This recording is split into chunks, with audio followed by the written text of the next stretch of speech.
Сакавік 1943 года. Неба над блакадным Ленінградам, арэна жорсткіх бітваў. Савецкі знішальнік Як-7Б, ваны 21-гадовым лётчыкам Александром Брайковым, не вярнуўся з чарговага вылету. Прапаў без вестак. Для яго сям'і ў Веткаўскім раёне пачалася доўгая, расцягнутая на дзесяцігоддзі невядомасць. И трагична была судьба матери летчика. Она лишилась мужа, он после освобождения Навиловки пошел в армию и погиб, а также сына. Это как раз наш летчик Александр Брайков.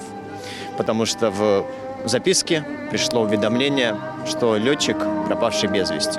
Кажуць, вайна доўжыцца, пакуль не пахаваны апошні герой. Праз 82 гады 18 верасня гэтага года расійскія пошукавікі знайшлі абломкі савецкага знішальніка Як-7Б. Затым высветлілі і імя пілота. Гэта наш зямляк Александр Данілавіч Брайков. Рашэннем родных і ўладаў лейтенант Брайков вярнуўся дадому на беларускую зямлю. Два брата погибли, и Саша, и Василий. Очень хорошие были.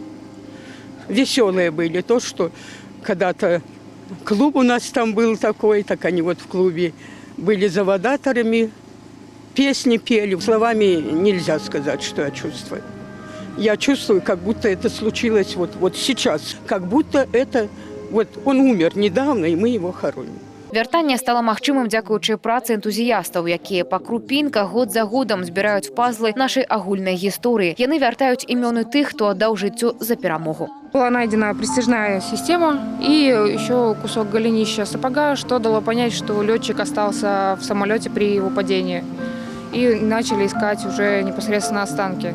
Самолет упал с очень большой высоты, и поэтому останки в очень искореженном виде. Здесь они выпрямлены, но, тем не менее, вот это с приборной панели, оно было вообще сжато в большой комок. Александр Брайкоў сышоў юным хлопцам, а вярнуўся героем. Яго гісторыя – наша агульная памяць. Цяпер ён назаўжды прызямліўся на роднай зямлі. Алеся Гурин, Ганна Кустачова, Владислав Козлов. Телерадиокомпания «Гомель».